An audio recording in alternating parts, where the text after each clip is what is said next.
Okay, testing, test. Here we go. Ugh. Let's see.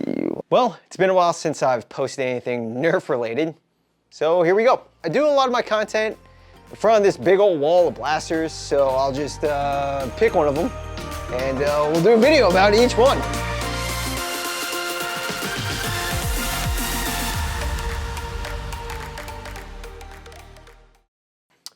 Ooh.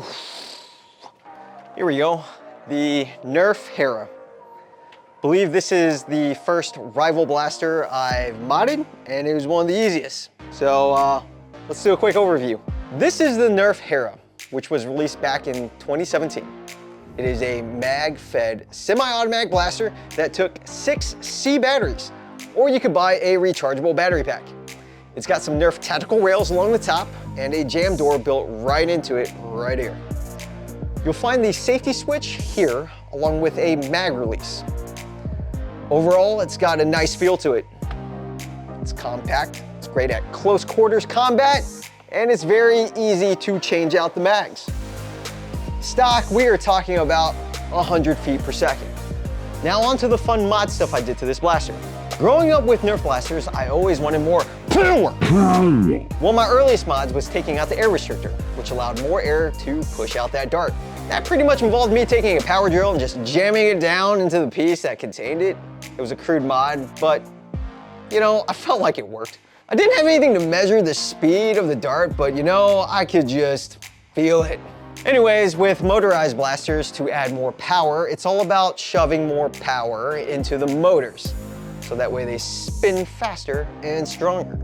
But with that, we're talking about replacing the normal C batteries that this takes with a 3S lithium polymer battery. So instead of about 9 volts, we are now talking about 12.6 volts at a full charge.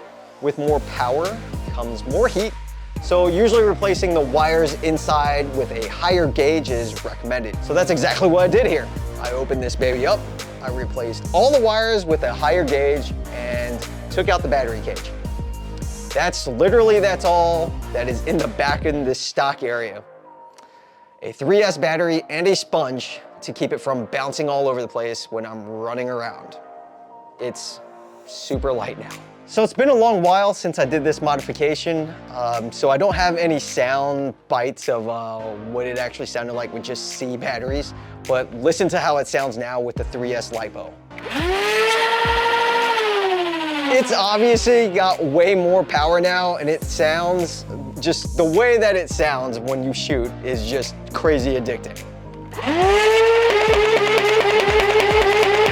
So over the last several years, there's actually locations where you can visit to pay a little money to play in an arena.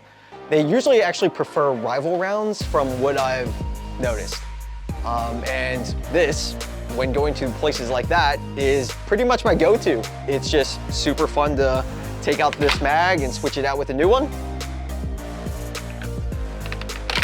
Super easy, super fast, and just the way that it sounds, again, it's pretty ridiculous. So again, stock, this shoots at about 100 feet per second, and after modding it, let's see what it shoots at now.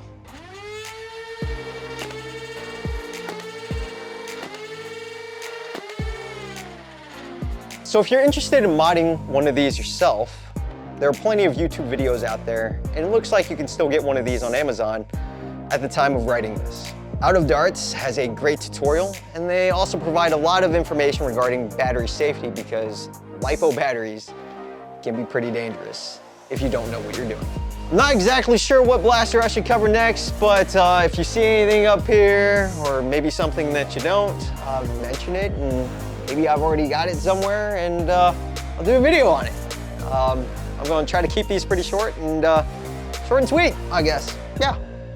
Even if there aren't any comments, I'm just going to keep on doing these sporadically because just doing it for fun. So thanks for watching.